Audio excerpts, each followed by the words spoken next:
ચાલો આગળ વધીએ. ધોરણ 11 સાયન્સની અંદર કેમેસ્ટ્રી સબ્જેક્ટ. હવે આજે આપણે જે શીખવાનું છે તે શીખીશું. શું શીખીશું? તો કે ભાઈ સિગ્મા બંધ અને પાઈ બંધ વિશે વાત કરીશું. કયા બંધ? તો કે ભાઈ સિગ્મા બંધ. કેવા? સિગ્મા સિગ્મા અને પાઈ. પાઈ વિશે તો તમે પરિચિત છો જ. પાઈ બંધ વિશે વાત કરવાની છે. સિગ્મા અને પાઈ બંધ. ચાલો જુઓ શું હોય છે સિગ્મા બંધ જે હોય છે તેની અંદર શું હોય છે. આપણે આખી વાત કરી આજે તો કે ભાઈ બે પરમાણુઓ. શું? બે પરમાણુઓ વચ્ચે એકલ બંધ. કેવો? એકલ અથવા તો સિંગલ બોન્ડ. કેવો? એકલ બંધ અથવા શું કહી શકો ભાઈ? Single bond. કેવો? સિંગલ બોન્ડ આવેલ હોય છે ને. બંધ કેવો હોય છે? તો કે સહસંયોજક. કેવો? સહસંયોજક બંધ હોય છે. સહસંયોજક બંધ એટલે શું મિત્રો? ખાસ યાદ રાખજો. સહસંયોજક બંધ એટલે કે ધારો કે મારી પાસે આ કોઈ એક પરમાણુ A છે. સમજો ખાસ. મારી પાસે ધારો કે કોઈ એક આ પરમાણુ A છે અને આ પરમાણુ B છે. સમજાય છે? A પરમાણુ અને B પરમાણુ. હવે બે પરમાણુઓ જે છે સમજાય છે ને. આ બે જે પરમાણુઓ છે બે પરમાણુઓ એમને જોડતો કોઈ બંધ હોય. સમજાય છે? એટલે ચાલો આ A પરમાણુ આ B પરમાણુ એમને જોડતો એક બંધ બન્યો કે નહીં? તો કોઈ પણ એક બંધ જે બને છે સમજો ખાસ. કોઈ પણ જે બંધ બને છે બે ઇલેક્ટ્રોન. કેટલા? બે ઇલેક્ટ્રોનની ભાગીદારીથી બનશે. કેટલા ઇલેક્ટ્રોનની ભાગીદારીથી બનશે? બે ઇલેક્ટ્રોન. ચાલો તો પરમાણુ A પરમાણુ B બે જોડાણો. આ ટૂંકમાં જે બંધ છે એમાં કેટલા ઇલેક્ટ્રોન રહેલા હશે છોકરાઓ? બે ઇલેક્ટ્રોન. બરોબર છે. જો બે સહ એટલે ભાગીદારી, સંયોજક બંધ. બરોબર છે. બે ઇલેક્ટ્રોનની ભાગીદારીથી બનતો જે બંધ છે બરોબર છે એમાં બે ઇલેક્ટ્રોન પાછા કોના હશે? એક પરમાણુ A નો હશે, એક ઇલેક્ટ્રોન કેનો હશે? પરમાણુ B નો, અને એક ઇલેક્ટ્રોન કેનો હશે? પરમાણુ A નો. બરોબર છે. બેની ભાગીદારીથી બંધ બનશે અને A પરમાણુ અને B પરમાણુ શું થઈ જશે? જોડાઈ જશે. આને કહેવાશે સહસંયોજક બંધ. ચાલો ક્લિયર થાય છે કે નથી થતું? સમજો. તો ધારો કે મારી પાસે આ કોઈ પરમાણુ A છે અને આ કોઈ પરમાણુ B છે. સમજો ખાસ. એક પરમાણુ A છે ને એક પરમાણુ કેવો છે? B. હવે આ બે જે પરમાણુ છે એક પરમાણુ અને બીજો પરમાણુ આ બે પરમાણુઓને જોડતો એક બંધ બને છે. સમજાય છે? જોડતો શું બન્યો? એક બંધ બન્યો. તો આ જે બંધ છે તેમાં યાદ કરજો. સમજો ખાસ. આ એક ઇલેક્ટ્રોન અને બીજો ઇલેક્ટ્રોન બે ઇલેક્ટ્રોનની ભાગીદારીથી બનતો જે બંધ હોય સહસંયોજક. ચાલો સમજાણું? તો એકલ બંધ. હવે સમજો કે જે સિંગલ બંધ બન્યો છે ને. હવે છોકરો યાદ રાખજો કે અહીંયા પાછો જે ઇલેક્ટ્રોન દર્શાવ્યા હતા ઇલેક્ટ્રોન કઈ દર્શાવવાની જરૂર હોતી નથી. તમે આમ કરીને આમ કરી નાખો એટલે સમજી જશે કે ભાઈ આ બંધ રચાયેલો છે. તો ચાલો શું થાય છે સમજો ખાસ. કે જે બંધ છે સહસંયોજક બંધ બરોબર છે તેમાં જે એકલ બંધ છે ને એ સિગ્મા બંધ હશે. કેવો બંધ હશે? સિગ્મા બંધ. ક્યાં લખેલું છે? તો કે અહીં ભાઈ ચાલો સિગ્મા બંધ હશે. હવે યાદ રાખજો કે સિગ્મા બંધ છે ને આમ છગડા જેવો હોય. બરોબર છે. થોડું આ સિગ્મા બંધ કેવો બંધ છે? આ સિગ્મા બંધ. અને યાદ રાખજો જે સિગ્મા બંધ હશે ને સિગ્મા બંધ તે ખૂબ જ મજબૂત બંધ હશે. કેવો હશે ભાઈ? અહીં લખી દઉં છું. સિગ્મા બંધ મજબૂત બંધ હોય છે. સિગ્મા બંધ કેવો બંધ હોય છે? મજબૂત બંધ હોય છે. એટલે શું છોકરો ખાસ સમજવાની ટ્રાય કરજો. હવે ધારો કે આના થોડાક એક્ઝામ્પલ લઈ લે. એક્ઝામ્પલ તરીકે આપણે શું લઈ શકીએ? તો એક્ઝામ્પલ તરીકે આપણે લઈ શકીએ કે સપોઝ કે મારી પાસે હાઇડ્રોજન છે. તો હાઇડ્રોજન સિંગલ બંધથી એકબીજા સાથે જોડાયેલો છે. તો આ જે બંધ હશે કેવો હશે છોકરાઓ? સિગ્મા બંધ હશે. ત્યાર પછી આ H2 ની વાત કરી. બરોબર છે. હવે વાત કરીએ Cl2 ની. Cl2 ની વાત કરીએ છીએ તો ક્લોરીન વચ્ચે શું હશે? બંધ હશે. તો આ બંધ કેવો હશે? સિગ્મા બંધ હશે. ચાલો સમજાય છે? પછી બીજા ઘણા બધા પણ એક્ઝામ્પલ છે તે તમે લઈ શકો છો. રેડી? પણ ટૂંકમાં કહેવાનો મતલબ શું કે બે પરમાણુઓ વચ્ચે જ્યારે એકલ બંધ આવેલો હોય. એકલ બંધ એટલે કે સિંગલ બોન્ડ સમજાય છે ને આવેલ હોય તો તેને કેવો બંધ કહેવામાં આવે છે સિગ્મા બંધ કહેવામાં. ચાલો ક્લિયર થાય છે અહીંયા સુધી. આ વાત કરી કોની વાત કરી આપણે છોકરાઓ સિગ્મા બંધ. હવે સમજો એકલ બંધની વાત કરી ને આજે વાત કરી આજે ટોપિક જે છે એ કોની વાત કરી ભાઈ આપણે એકલ બંધની કેની એકલ બંધ. ચાલો એકલ બંધની વાત કમ્પ્લીટ થઈ. હવે આપણે દ્વિબંધની વાત કરીએ. કેની વાત કરીએ છોકરાઓ દ્વિબંધ. ચાલો દ્વિબંધ. દ્વિબંધની અંદર શું હશે તો કે ભાઈ બે પરમાણુઓ વચ્ચે શું હશે બે પરમાણુઓ વચ્ચે શું હશે ભાઈ દ્વિબંધ આવેલા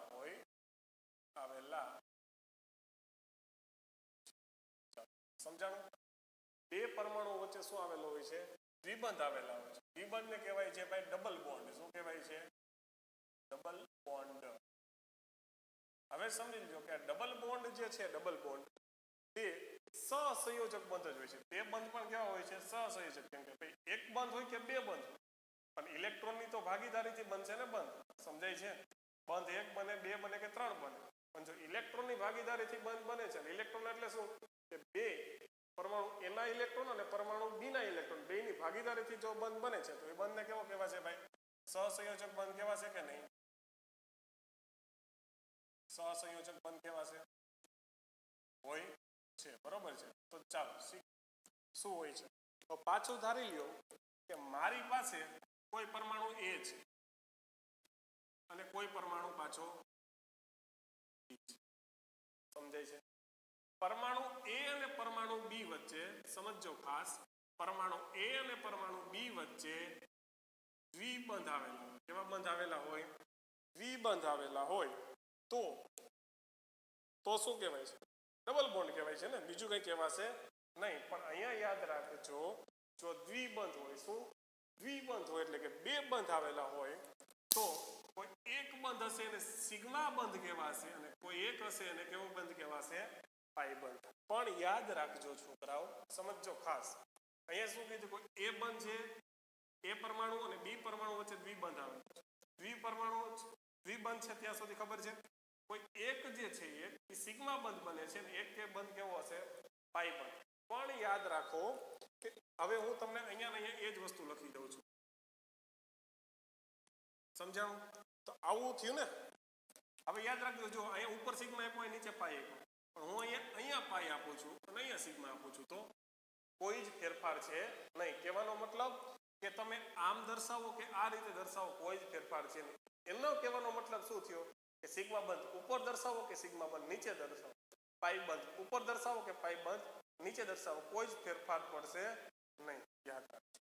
ચાલો એક્ઝામ્પલ લઈ લઈએ. એક્ઝામ્પલની અંદર શું વિચારશું ભાઈ એક્ઝામ્પલ છે જે એની અંદર ઓક્સિજનની વાત કરીએ તો ઓક્સિજન વચ્ચે શું હોય છે ભાઈ દ્વિબંધ આવેલા હોય છે. શું આવેલા હોય છે આ જે ટપકા છે લોન પેર છે. શું છે લોન પેર છે. એના વિશે આપણે આગળના લેક્ચરમાં જ્યારે વાત આવશે ત્યારે કરીશ. બરોબર છે. જ્યાં ટપકા છે બે ટપકાથી એક પેર બને. શું બને બે ટપકા એટલે બે ઇલેક્ટ્રોનથી જે પેર બને છે એની વાત છે એ આપણે આગળ વાત કરશું. આજે ટપકા છે એની બરાબર લોન પેર બે ટપકા એટલે સમજી લેવાનું એક પેર થશે. શું બે ઇલેક્ટ્રોન છે એક પેર થશે. એ આગળ વાત કરશું જ્યારે આવશે ત્યારે સમજો. અહીંયા જે દ્વિબંધ બન્યો છે દ્વિબંધ એનો મતલબ શું કે ભાઈ એવું ફરજિયાત કે અહીંયા સિગ્મા મૂકો ને અહીંયા પાઈ મૂકો એવું ફિક્સ ન હોય. એવું ફિક્સ હોતું નથી. તમે ઉપર પણ પાઈ મૂકી શકો નીચે સિગ્મા મૂકી શકો કોઈ જ ફેરફાર હોઈ શકે નહીં. ચાલો આ વાત કરી દ્વિબંધ. ચાલો કમ્પ્લીટ થાય છે. દ્વિબંધ પછી આવશે છોકરાઓ ત્રિબંધની વાત કરીએ.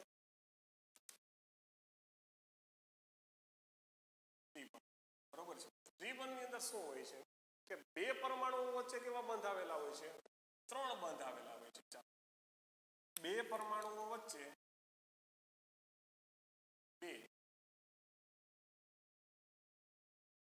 બે પરમાણુઓ વચ્ચે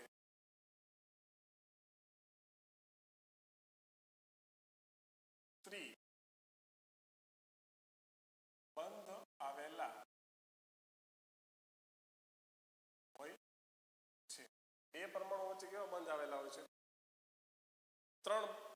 બે પરમાણુ વચ્ચે 3 બંધ આવેલા હોય છે. એટલે શું કે ધારો કે કોઈ આ સહસંયોજકની વાત તો આવશે જો કે અહીંયા પણ સહસંયોજક બનતો હશે. સહસંયોજક બનતો હશે અને ત્રિબંધ છે અને શું કહેશું ભાઈ? ટ્રિપલ. ચાલો રેડી? ટ્રિપલ બોન્ડ એટલે કે 3 બંધ. એમાં કઈ બહુ મોટી વાત છે નહીં. ચાલો જો A અને B કોઈ બે પરમાણુઓ છે. એ બે પરમાણુઓ વચ્ચે સમજો ખાસ બે પરમાણુઓ વચ્ચે શું હશે ભાઈ? 3 બંધ આવેલા હશે. કેવા બંધ આવેલા હશે? 3 બંધ. ચાલો એક A પરમાણુ અને કોઈ B પરમાણુ આમની વચ્ચે ટોટલ કેટલા બંધ આવેલા હશે? 3 બંધ આવેલા હશે. આ 3 બંધની અંદર શું હશે? યાદ રાખજો, એક સિગ્મા બંધ હશે અને 2 પાઈ. ક્લિયર થાય છે? એક સિગ્મા બંધ હશે, એક પાઈ બંધ હશે. ક્લિયર થાય છે કે નથી થતું? ચાલો હવે સમજી લ્યો. આનું જે ઉદાહરણ છે, ઉદાહરણ એક્ઝામ્પલ તરીકે આપણે શું લઈ શકીએ? તો કે ભાઈ નાઇટ્રોજન છે. નાઇટ્રોજન બીજા નાઇટ્રોજન સાથે ટ્રિપલ બંધથી શું? ટ્રિપલ બંધથી જોડાયેલો હોય છે. શું જોડાયેલો હોય છે? ટ્રિપલ બંધથી જોડાયેલો હોય છે. એનો મતલબ થયો કે ભાઈ નાઇટ્રોજન તમને ખબર હશે કે ધોરણ 10 ની અંદર તમે ભણીને આવ્યા બરોબર છે, શીખી ગયા હશો ને કે ઓક્સિજનની સંયોજકતા કેટલી છે? 2. નાઇટ્રોજનની સંયોજકતા કેટલી છે? 3. કાર્બનની સંયોજકતા કેટલી છે? 4. શીખીને આવ્યા છો એવું બધું બરોબર છે. તો આ બધી વાત છે સિંગલ બોન્ડ, ડબલ બોન્ડ અને ટ્રિપલ બોન્ડ. ચાલો અહીંયા સુધીની વાત કરવાની છે. હવે આપણે આમના જુદા જુદા એક્ઝામ્પલ જોઈ લઈએ એટલે તમને વધારે આઈડિયા આવી જશે. ચાલો ઉદાહરણ નંબર 1 થી ચાલુ કરીએ. નંબર 1 સૌપ્રથમ ઉદાહરણ ચાલુ કરતા પહેલા પાછું રિવિઝન કરાવી દો. શું કહેવાય છે?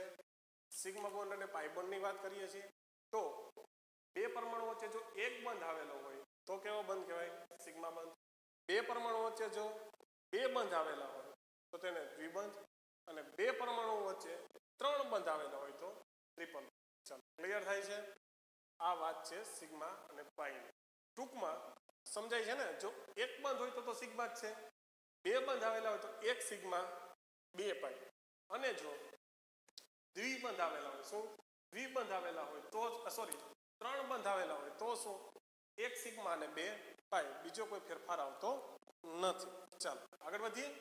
એક્ઝામ્પલ ઉદાહરણ સ્વરૂપે આપણે લખશું. ચાલો હું અત્યારે આ રીતે લખી આપું. ચાલો 4 હાઇડ્રોજન એટલે કે આ શું થઈ ગયું? વિચારો જોઈએ. કંઈક થયું, મિથેન થયું ને, CH4. તો આની અંદર તમારે મને સિગ્મા બંધ અને પાઈ બંધ ગણીને આપવાના છે. ચાલો સિગ્મા બંધ અને પાઈ બંધ. તો જો પાઈ બંધ તો કેટલા છે? કે દ્વિબંધ દેખાય છે? નહીં. તો એનો મતલબ થઈ ગયો કે પાઈ બંધ કેટલા થયા? સિગ્મા બંધ કેટલા છે? તો ગણવા પડશે. 1 2 3 અને 4. આ શું થઈ ગયું? સિગ્મા બંધ થઈ ગયું. એનો મતલબ શું? કે 4 છે. આવો ક્વેશ્ચન પૂછાય છે હો છોકરાઓ. એક્ઝામ જ્યારે તમારે લેશો ત્યારે આવો ક્વેશ્ચન પૂછશે. સમજાય છે? ત્યારે તમને આવું ચોખ્ખું બંધારણ નહીં બનાવી આપે. ખાલી એમ કહેશું CH4 મિથેનમાં સિગ્મા અને પાઈ બંધ કેટલા હોય છે એવું ક્વેશ્ચન પૂછાય તો તમારે આવું બંધારણ દોરવાનું. આવું બંધારણ દોરાય છે ત્યાર પછી તમારે કહેવાનું કે આટલા સિગ્મા આટલા. ક્લિયર થયું? ચાલો આગળ વધીએ. નંબર 2 એક્ઝામ્પલ નંબર 2 જોઈએ બરોબર. ચાલો તેની અંદર હું તમને આ રીતે આપી દઉં છું કંઈક. ચાલો એમ કહું કે ભાઈ ઇથેન આ રીતે આપી દઉં. ચાલો CH3CH. તો તમારે ચોખ્ખું પહેલા તો બંધારણ દોરવું જોશે. કાર્બન કાર્બન વચ્ચે સિંગલ બંધ. આ બધું શીખી ગયા છો, ખબર છે ને? આગળના લેક્ચર જોવા પડશે ભાઈ. સંઘનિત બંધારણ ને રેખીય બંધારણ ને વિસ્તૃત બંધારણ ને જોયું તો ને, એમાંથી આ આવડશે. એટલે એ લેક્ચર જોજો તો જ ખબર પડશે ને કંઈ ખબર નહીં પડે. ચાલો જુઓ આની અંદર સિગ્મા બંધ અને પાઈ બંધ. તો કે પાઈ બંધ તો 0 જ છે. મતલબ પાઈ બંધ 0 છે ડાયરેક્ટ ખબર પડી જશે. આ ખબર પડી જશે. શા માટે?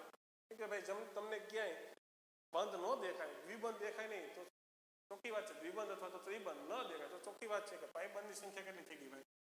0 મૂકી દીધી.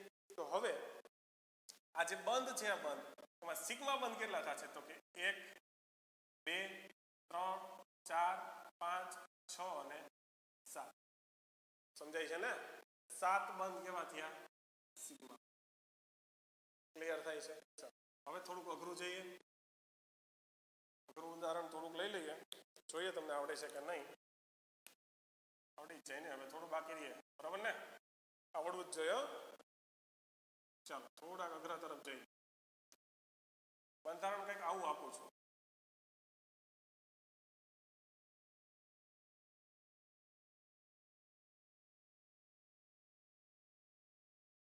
ચાલો આ બંધારણ તમે સરખું કરી દો તો તમે સાચા કહેવાય શીખવાડવામાં આવ્યું હતું આ બધું ચલાવ્યું ત્યારે વિચારો છે શું કરવાનું છે વિડીયો પોઝ કરો અને જુઓ શું કરવાનું છે ચાલો જોવાઈ ગયું જો શું કરશો સૌ પ્રથમ તો આવું બંધારણ એવું હોય ત્યારે એમને મૂકી દેવાના નહીં સિગ્મા એમ ન દેખાય કે આ sigma sigma sigma sigma sigma બરાબર ને આ રીતે કરશો ને આવી રીતે કરતા નહીં ખોટા પડશો તમે જે કર્યું છે એ જોઈ લો તમારો જવાબ કેવો આવ્યો હશે હું તમને પહેલા કહું સિગ્મા આ પાઈ આ સિગ્મા ના સિગ્મા બરોબર 1 2 3 ને 4 તમારે એવા છે 4 સિગ્મા ને 1 પાઈ બંધ આવ્યો ને સાચું આન્સર આવો આવશે નહીં જોઈએ સૌ પ્રથમ તો આ પેલા કાઢી નાખું ખબર પડે તમારો આન્સર લખેલો જ છે ને અહીં હમણાં ખબર શું થાય છે જુઓ સમજો કમ્પ્લીટ ભૂલ ન કરતા છોકરાઓ પેલા તો છે ને આ બંધારણને કરીએ સરખું ખૂણો હોય કે શું હોય કાર્બન કાર્બન સાથે અહીંયા શું હશે કાર્બન અહીંયા શું હશે કાર્બન અહીંયા પૈસા ને અહીંયા શું હશે પાછો આ કાર્બન ચાલો ચોખ્ખા બંધારણ દોર્યા આ કાર્બન સાથે પાછો શું છે ભાઈ દ્વિબંધ કાંઈ નથી એનો મતલબ ખૂણો છે ને છેડો એ કાર્બન હશે જો સમજાણું અહીંયા શું હશે કાર્બન હશે ચાલો ક્લિયર થાય છે આ પેલા બંધારણ હવે આ કાર્બનની સંયોજકતા કેટલી હોય 4 હોય કે નહીં કાર્બનની સંયોજકતા કેટલી હોય 4 અહીંયા કેટલી છે 1 તો કાંઈ ન હોય ત્યારે શું હોય હાઇડ્રોજન હોય કે ન હોય ચાલો હાઇડ્રોજન લખ્યા હવે સમજો આ કાર્બન આ કાર્બનની 1 2 3 અને 4 ચારે 4 સંયોજકતા પૂરી છે પણ આ કાર્બનની 2 સંયોજકતા ઘટે જો આ કાર્બન સાથે કેટલા છે 1 અને 2 છે 2 ઘટે છે ને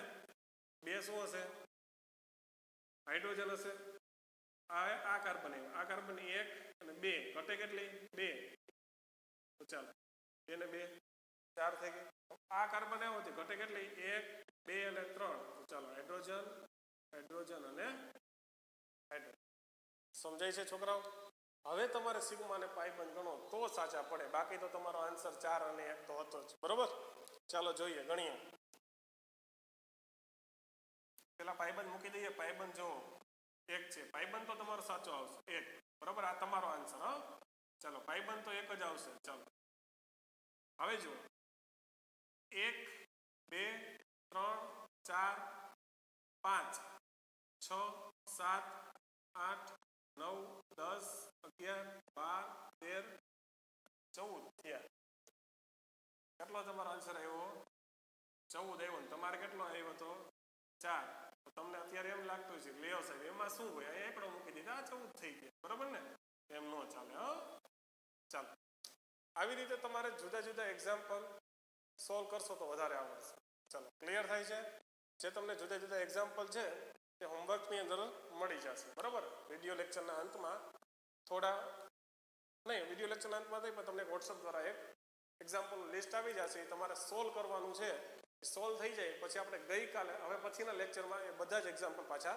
સોલ્વ કરશું બરાબર વ્યવસ્થિત છોકરાઓ જુઓ વિચારો શું થાય છે અને ત્યાર પછી આપણે આગળ વધીએ દ્વિબંધ સુધીની વાત કરી હતી 3 બંધમાં પણ તમને ખબર પડી જાય શું થાય છે ચાલો ત્યાં સુધી મેળા જય શ્રી કૃષ્ણ તમામ પ્રકારના ઉદાહરણો હું તમને વોટ્સઅપ દ્વારા મોકલું ચાલો જય શ્રી કૃષ્ણ